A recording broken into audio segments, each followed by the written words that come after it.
Mirëmëngjes. Mirëmëngjes të gjithëve.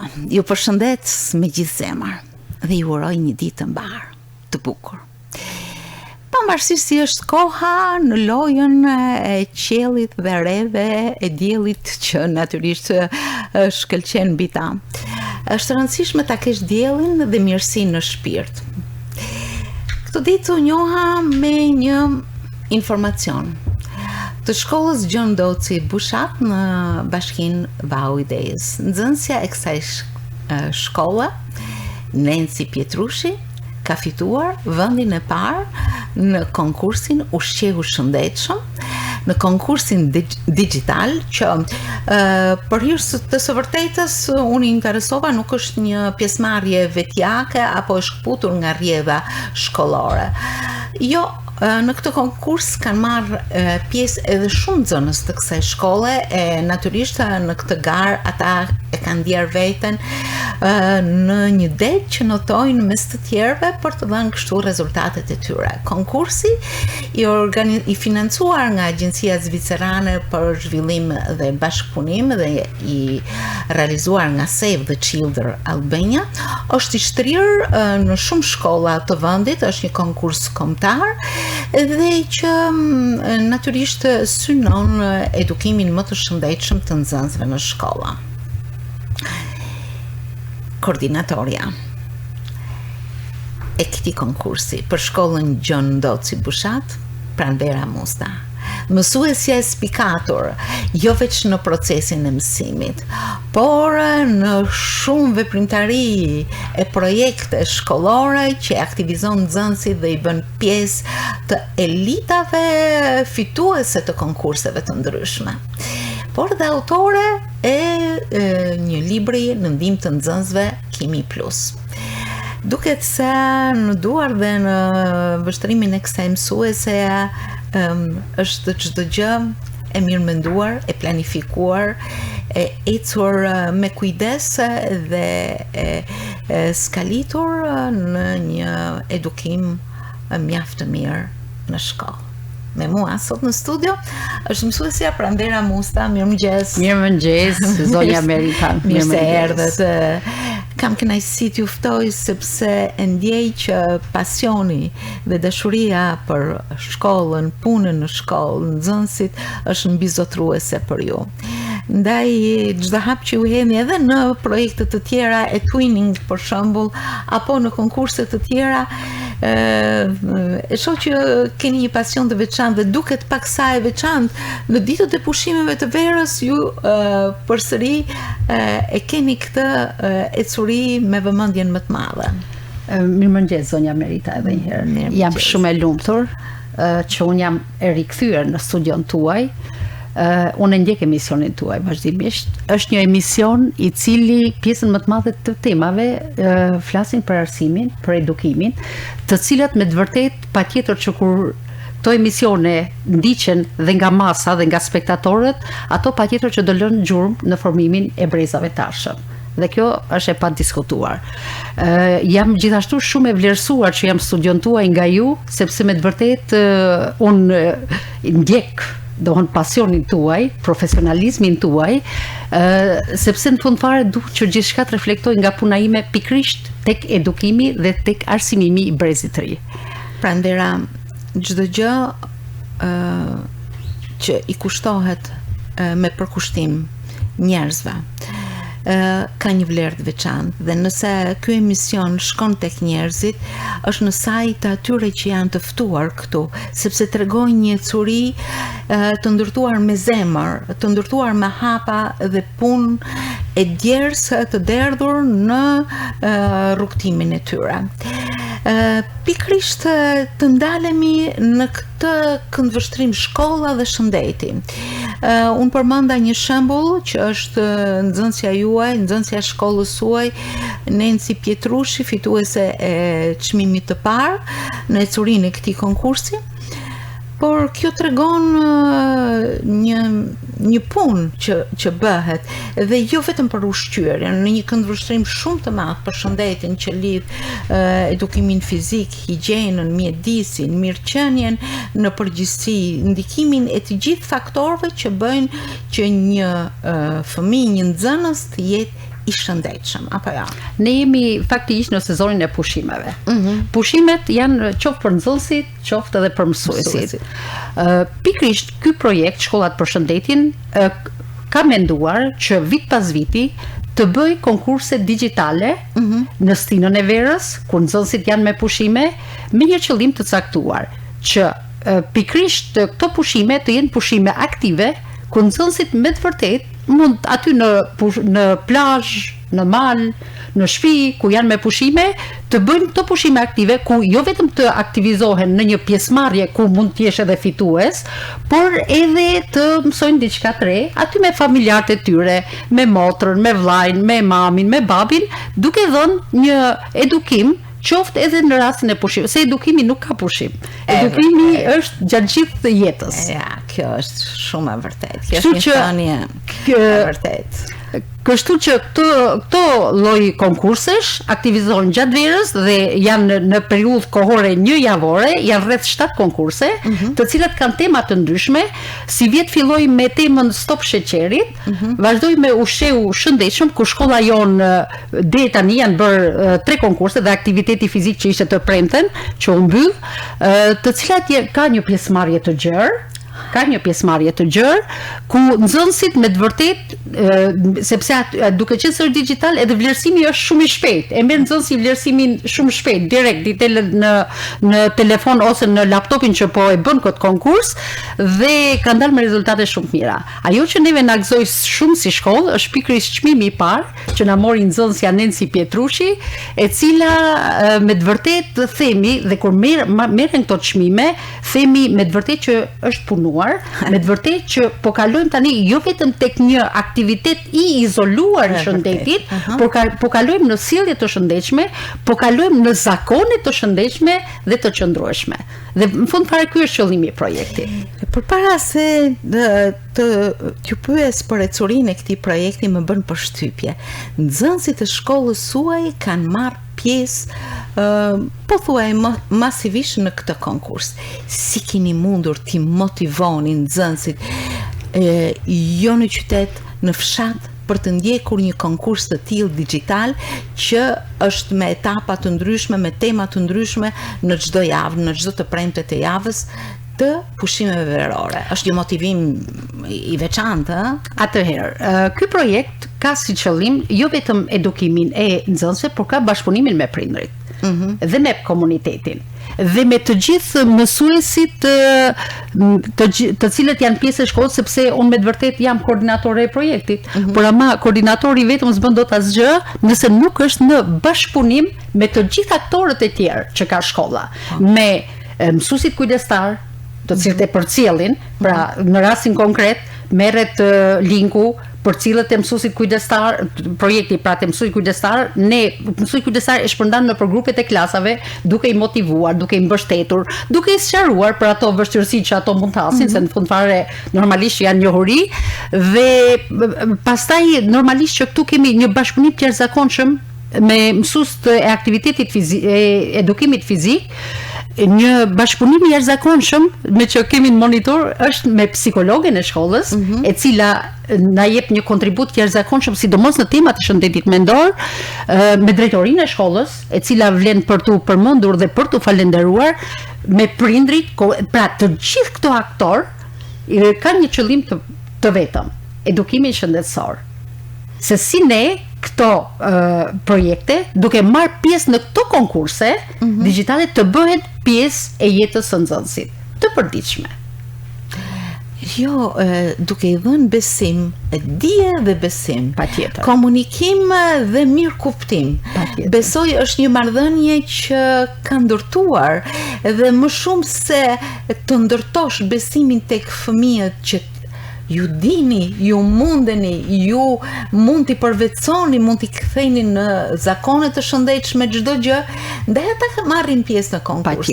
Patjetër. Të gjithë ato ne gjatë gjithë vitit, domethënë dhe 4 viteve që ky projekt tashmë u mbylli 4 vit që është në shkollën tonë, kemi ndërtuar një punë që me të vërtet kur kthejmë kokën dhe sepse normalisht që ka momente edhe lodhje në momente, themi me vërtet që ja ka vlet që këto momente sepse është ndërtuar hap pas hapi. Si e keni nisur?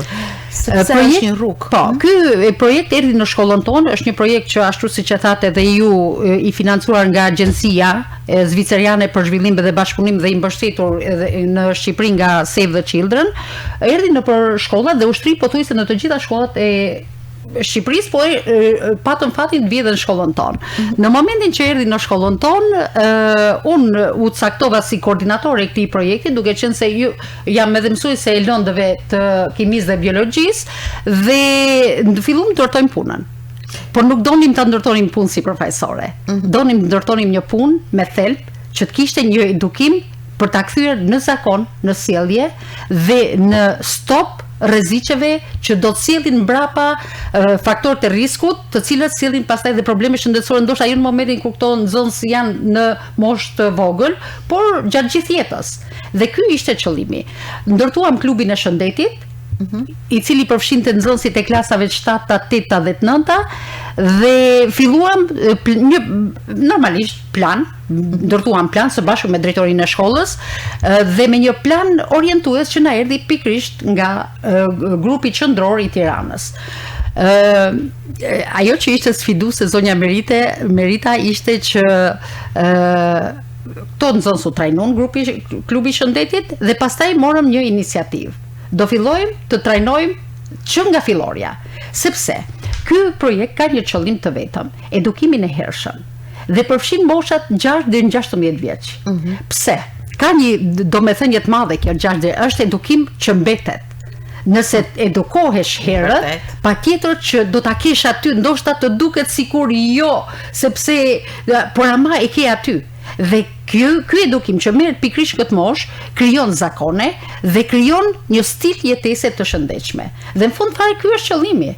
Dhe filluan nxënësit e klubit shëndetit të ndarën nëpër duke i motivuar, patjetër, koordinatori dhe mësues kujdestar dhe drejtoria e shkollës dhe psikologja dhe të gjithë aktorët që ne kemi në shkollë, duke i motivuar, duke i mbështetur, duke që u bërë ato protagonistë të projektit, jo vetëm përfitues, po dhe protagonist. E ndjenin veten që ne po shkojmë të trajnojmë një klasë dhe fillonin kërkonin hulumtonin, krijonin produkte, krijonin mjete mësimore, arritën të krijonin dhe certifikata, sepse bënin konkurse me nxënësit e fillores për një temë të caktuar, siç më të rriturit tek filluar. Dhe kjo ishte me të vërtet shumë produktive, e cila neve na çoi drejt suksesit.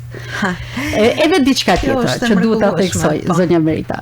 Më përpara, unë kam tashmë shumë vite në shkollën e Pushatit dhe nëse unë si mësuese e biologjisë e kisha pak merak atë ushqyerjen, sepse i shikoja që blenin ushqime të shpejta, në pushimin e gjatë, të paketuara, të cilat me të vërtet ndikojnë në shëndetin jo të mirë, më vonë, ndoshta se nxënësi nuk e kupton, fëmia nuk e kupton. Atëherë direkt ne filluam te ushqyerja. Çfarë ishte? Të marrim ushqim nga shtëpia. Të mos fillojmë në pushimin e gjatë, të shkojmë te dyqani, të blejmë ushqime të paketuara të shpejta, të cilat të duket ashtu, por kanë një ndikim të negativ në shëndetin në të ardhmen. Dhe u arrit jo vetëm që kjo stigmë ra, që të marrësh ushqim nga shtëpia mund ta marrë një nxënës që ndoshta nuk ka mundësinë ekonomike këtij ande, jo vetëm, por ato që merrin ushqimin nga shtëpia filluan të dalloheshin, të motivoheshin, të bëheshin shembuj nëpër klasa, të cilat me të vërtet filluan e mori shoku sot ta marrë dhe unë nesër. Ndërsa në arsimin filluan na ndodhi diçka e tillë. Shumë mësuese filluan ta hanin ushqimin me nxënësit në pushimin e gjatë. Dhe filloi si tip konkurrimi.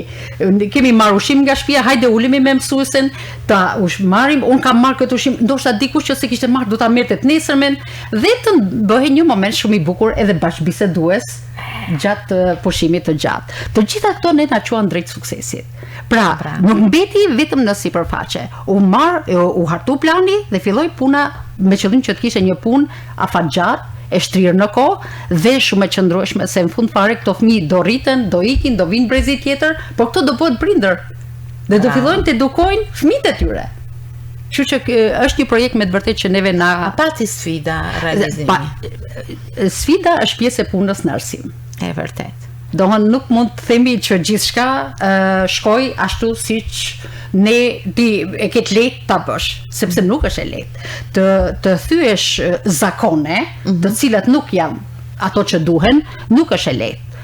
Por kur puna bëhet me pasion, kur puna bëhet me dashuri, kur puna bëhet në bashkëpunim edhe me prindrit, se ti me të vërtet mund të thush ushqim i shëndetshëm, por nëse nuk bashkëbisedon me prindin, nuk ndërgjegjëson edhe prindin, se prindit do ta blejnë atë ushqimin, do ta çojë te shtëpia, do ta përgatisë dhe fëmia do ta marrë te shkolla, atëherë normalisht nuk mund të kesh edhe rezultate të cilat do ndikojnë fort, besoj, në kulturën e shëndetit. Duhet kemi parasysh, ky projekt nuk ka vetëm temën ushqyerja. Kuptoj. Ka shumë tema. Është i shtrirë në aktivitetin fizik, është i shtrirë në higjienën personale. Bile ne kishim klasë klubi shëndeti filloi të mori nxënësit e klasës pare më mend këtë aktivitet shumë të bukur dhe filluan të mësonin fëmijëve të vegjël praktikisht, teorikisht shumë pak, sepse teorikisht nuk mbetet praktika, larjen e duarve. Zakone thjeshta, zakone të vogla, që na duken po me la duar, po aty fillon. Higjiena personale, higjiena kolektive, mjedisi, temat e mjedisit, sepse ne shohim gjithë këto problematika të ngrohjes globale, por nuk u edukuan që në fillim nuk ke çfarë pret më vonë. Dhe gjitha këto tema neve i kemi trajtuar, i kemi bërë praktika të mirat në shkollë, të cilët pastaj normal që edhe rezultatet do vinë gradualisht, kanë ardhur rezultatet, por që jemi akoma në punë sipër. Kjo është të ndërtosh themelet të sigurta. Kjo ka qenë në curi. Dhe natyrisht të ndërtosh një strategji në bazë të nevojave. Ju i keni studiuar shumë mirë ato pika ku mund të mbështetni rrugtimin tuaj në këtë edukim, keni bashkëpunuar me kolegët, me drejtorinë e shkollës, por edhe me komunitetin dhe prindërit, sepse vetëm në këtë mënyrë kjo ecuri merr një drejtim me rezultate, apo jo? Patjetër. Kur bëhesh ekip, nuk është e lehtë të bëhesh ekip. Ekip do të thotë që shumë aktorë të punojnë për një qëllim, patjetër që rezultatet vinë. Nuk është e lehtë.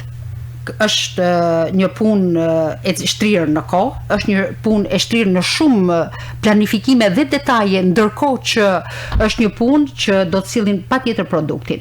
Bashkëpunimi me komunitetin është shumë i rëndësishëm, sepse në fund fare ky projekt, nëse kemi një nxënës që merr zakon një sjellje të shëndetshme, një informacion në shkollë, ai do ta çojë në shtëpi. Nga shtëpia do dalin në komunitet. Pra, funksionon si një organizëm i tërë të gjithë aktorët e këtij projekti. Në momentin që çalon një, atëherë duhet një ndërhyrje me qëllim që ne nuk do ta stopojmë. Dhe pikërisht në klasat e nalta të 9 vjeçares, aty ku ju keni ngritur grupin e bashkëpunimit, aty mund të shikoni edhe riskun më të madh të disa zakoneve që lidhen me adoleshencën. Por ndërkohë ju i keni motivuar në një drejtim tjetër, edukues dhe si thuash duke dhënë përgjegjësi këtyre nxënësve në raport me klasat më të vogla, duke qenë si kujdestar të tyre ose drejtues të tyre. Patjetër. Keni bërë një kthim të jashtëzakonshëm motivues ndaj çdo risku apo çdo gjëje që mund t'i përfshijë. Duke qenë se mosha e adoleshencës është një moshë shumë delikate. Mund të ketë duhan, mund të ketë diçka tjetër. Por unë ju them diçka. Klubit shëndetit. Ne jemi model. Ne jemi modeli. Kur ai nxënësi fillores, ti ke shku dhe i ke folur për se ka raste kur edhe ato nëse normalisht që janë të mirë kuptuar, kur mund të marr blen një gjë që nuk është e shëndetshme, edhe unë e shikoj i them unë, po ti ke fol te klasa e parë, e dytë, e tretë, e katërt për këtë temë, ai zështi tani e merr dhe ai do të shohin që ne jemi modeli, them. Por modelet janë të vështira për ta mbajtur atë që ti ke thënë dhe që dhe ato me të vërtet reagojnë dhe e shohin veten të rritur, jo vetëm në edukimin e tyre, por e shohin veten si mentor, të cilët me të vërtetë ne jemi model dhe nuk duhet të bëjmë ato, sidomos përdorimin e duhanit, përdorimin keq-ushqyerja që një problem që ne sipas nevojave e evidentuam dhe normalisht që kemi filluar ta korrigjojmë ka punë për të bërë, normalisht se nuk them që gjithçka shkon perfekt, sidomos në klasat e rritura e hasim pak në disa klasa që mund të kemi ndonjë problem me keq-ushqyerjen, por aman përgjithësi po bëhet një punë që të vendosen themelet forta. Kjo është që mësuesi të vihet në një pozicion ku vlerat e punës së tij në shkollë nuk është vetëm dhënia një teme mësimi, por është një figurë edukuese në shumë aspekte, një figurë që vërtet meriton një respekt të madh, e sidomos kur bëhet fjalë për mësuese të pasionuar, të cilët e shohin çdo hap të punës në shkollë të çdo dite, një hap që shënon një arritje që nuk mund t'i kthesh prapa, por duhet bërë i mirë menduar, apo ja? I mirë menduar. Viti shkollor vërtet mbaroi, por puna dhe komunikimi me nxënësit nuk ka mbaruar. Kur unë ju telefonova, ndjeva pikërisht këtë frymë dhe ju më thatë që ajo vajza e vogël që ka fituar çmimin e parë ka shembullin e 2 motrave më të rritura që i kemi në këtë shkollë. Dhe kjo është ai raport që krijon mësuesi i pasionuar me shkollën dhe me nxënësit, përndryshe nuk i njihni aq mirë edhe si familje, edhe jo vetëm në këtë rast, por edhe të tjerë. Gjithmonë në komunitetin ku punohet, siç është arsimi sidomos, të bën që të njohësh jo vetëm nxënësin, sepse nxënësin ti do ta njohësh sepse e ke në klasë, do ta mësosh, por nëse ti nuk bën këtë lidhjen me të gjithë, me familjen, me motrën, me vllajin, me të gjithë aktorët e tjerë rreth e qark, patjetër që diku do çaloj dhe nuk. Ajo që unë duhet të theksoj këtu është kjo lidhje bëhet edhe nëpërmjet platformave digjitale, të cilat ky projekt i ka. Çfarë bën? E hap, ke module aty.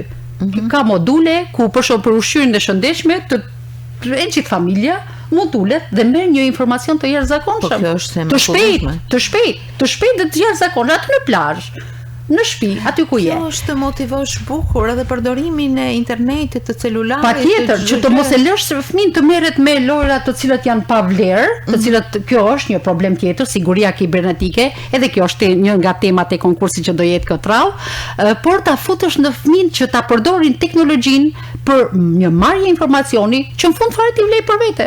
Edhe ndërkohë t'i japësh një kënaqësi me përgjigjen e shpejtë që të jep e gabuar apo e drejtë dhe të motivoj për të dhënë një përgjigje tjetër më të mirë. Është shumë e bukur. Domethënë sidomos këto konkurse digjitale janë të shpejta, janë të bukura, merr përgjigjen. Nuk do presësh kur po korrigjohet, kur po del dhe je aty në bashkëpunim edhe me familjen. Ne kemi fituar edhe vite tjera, them drejtën, larg modestisë, po do t'i them, sepse kjo e curin ne kemi fituar edhe tek këto projekte, tek këto konkurse, kemi fituar dhe bëhet edhe një konkurs në dhjetor janar, ambasador i shëndetit.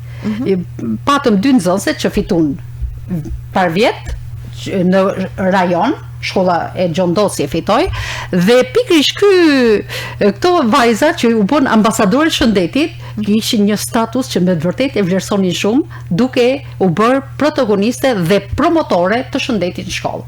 Sepse titulli ambasador i shëndetit, i cili është një titull shumë i bukur dhe ato e vlerësonin shumë, dhe ato me të vërtet u bën lokomotiva e shëndetit në shkollë me shembullin e tyre personal, por edhe duke nxitur dhe motivuar pjesën tjetër të nxënësve. Në shkollën tonë kemi bërë një aktivitet shumë bukur, zonja Merita si vjet. Ishte 21 nëntori, dita botërore kundër bulizmit. E menduam bashkë me klubin e shëndetit dhe drejtorinë e shkollës të bënim një javë kundër bulizmit. Duke qenë se është një fenomen që sado që ne themi ai nuk është i zerruar. Nuk është një fenomen, por është një fenomen që herë do të ngrej kokë dhe normalisht që ne duhet jemi aty sidomos në për shkolla. Dhe ushtrim në një javë. Çdo ditë u planifikuan aktivitete, filluan me një dekorim të shkollës, i cili stimulonte luftën kundër bulizmit, u vendos në hallin e shkollës, korridorit të shkollës, një kuti mos hesht, ku aty u hodhën dhe u dhaj informacionin nëpër klasa nëpërmjet klubit shëndetit që të hidheshin histori të ndryshme, motivime, thënie të bukura, pse jo, dhe që nga i hëna deri të premten ajo kuti ndënjë aty dhe u mbush nga të gjithë nxënësit e shkollave ato që kishin dëshirë normalisht. Dita e fundit ka qenë shumë e bukur, bëm edhe një forum që mos ta harroj, zëri yt ka fuqi mos hesht. Dhe pikërisht ky forum i udhëhoq nga psikologja e shkollës, e cila duhet ta falenderoj shumë për të gjithë bashkëpunimin që jep klubit shëndetit dhe këtij projekti në shkollë, ishte jashtëzakonshëm. Motivi ishte çdo zë në shkollën tonë të dëgjohet.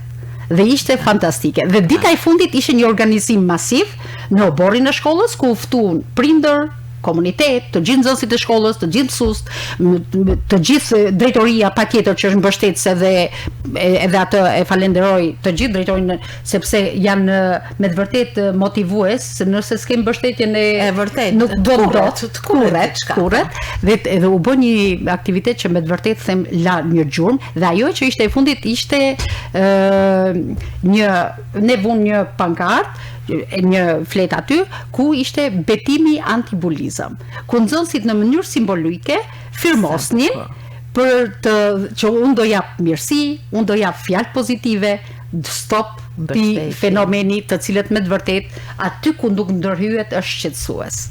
Ka qenë një javë fantastike. Kjo do të thotë që mësuesi të mos e shoh veten vetëm brenda 45 minutave të orës mësimit, por të motivoj, të edukoj hap pas hapi, të ndërtoj një rrugë besimi tek nxënësit dhe një edukim të pandërprer. Ju thatë që edukimi nuk ka pushime. Dhe ndoshta ky është edhe një motiv për prindrit në këtë periudhë, sepse në fund të fundit ajo që duhet të bashkohet me të gjitha nismat e shkollës është familja, sepse fëmia është i familjes. Shkolla është institucioni që mbështet në periudhën më të nevojshme, siç është fëminia apo rinia. Por familja duhet të jetë pikërisht aq mirëkuptuese sa ta mbështes deri në fund këtë. Konkursi vazhdon apo jo? Konkursi vazhdon në kuadër të familjes, ne kemi bërë edhe tema për prindërimin pozitiv, të cilët janë udhëhequr nga shkolla, nga drejtoria e shkollës, drejtoresha, nga psikologja dhe mësues të tjerë, dhe bashkëpunimi me faktikisht zona jore është një zonë shumë arsimdashëse. Dhe duke qenë se është zona arsimdashëse, e ke lehtë që të bashkëpunosh me prindrit. Dhe e mbështesin shumë shkollën.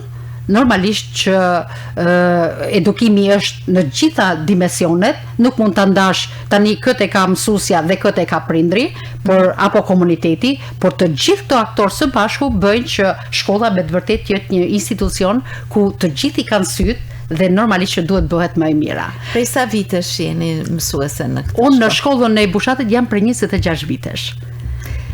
Dhe keni arritur ta njihni atë zonë? Tani unë zonja Merita kam aty nxënës të nxënësve.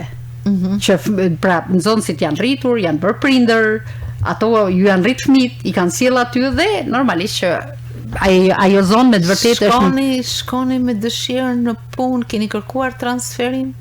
Jo.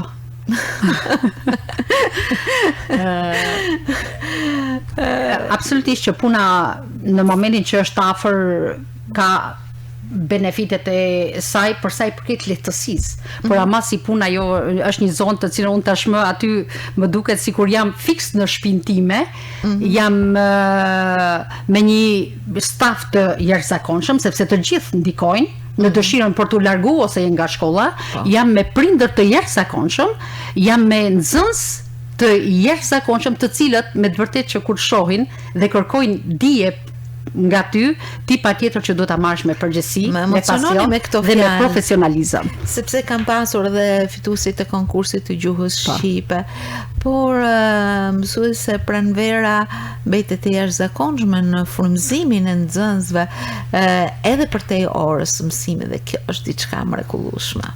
duhet bërë. Duhet bërë. Sepse ai fëmia aty të shikon ty si një figurë të cilën do të përfitoj më të mirën. Je model. Si jeni me numrin e nxënësve?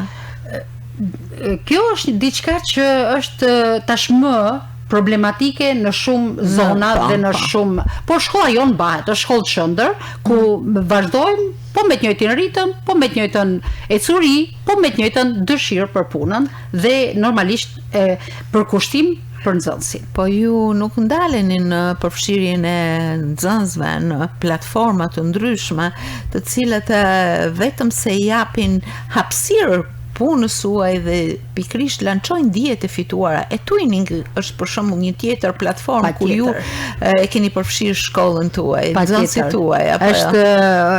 Po, e kam përfshirë është një platformë e jashtëzakonshme.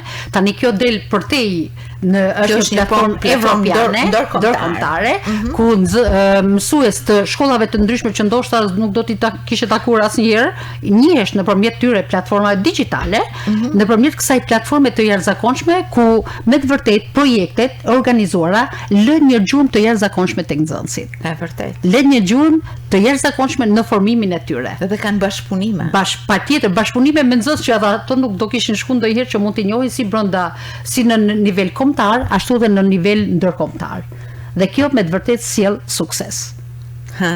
Ju nuk rreshni mësuese pranvera, përveç se keni botuar librin për Kimin Plus, duke bërë kimin e formulave, të valencave të ndryshme, të ekuacioneve të ndryshme kimike, më të dashur për nxënësit.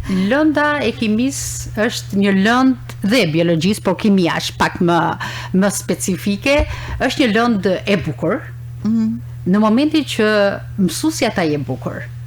Përndryshe bëhet një lëndë e vështirë, që me të vërtet pastaj ajo fillon dhe kur puten këto hallkat që ti nuk e merr dhe me dashuri, se çdo punë e bërë me dashuri bëhet bukur. Nëse e bën me sforco, pastaj ajo normalisht fillon dhe shkëputen hallkat dhe është shumë e vështirë të lidhen konceptet në kimi.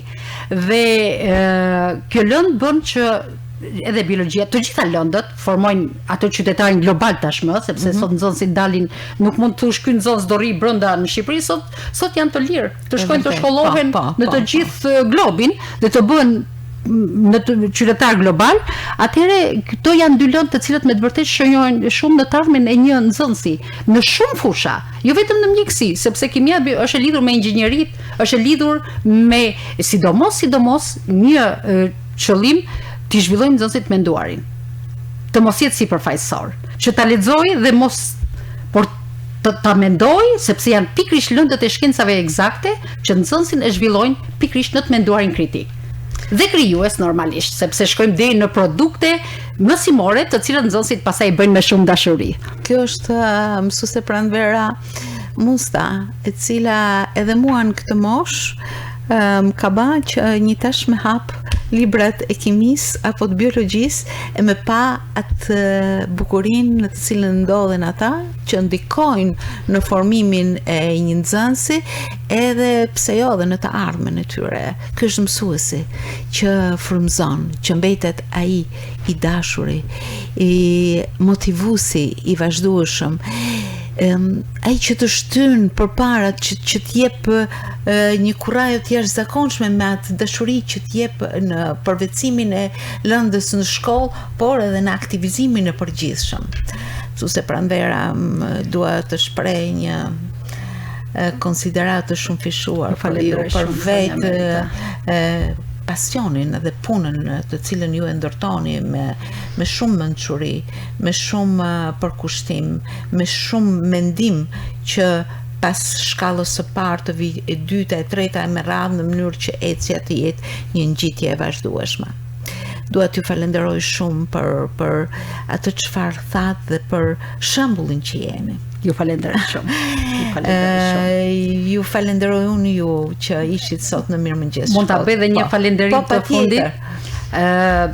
Ajo që është ndërtuar nga ky projekt i cili vazhdon me konkurse tashmë deri me 21 shkollat dhe shëndetin, që vazhdon me konkurse digjitale deri me 21 gusht, që është konkursi i fundit, nuk bëhet vetëm.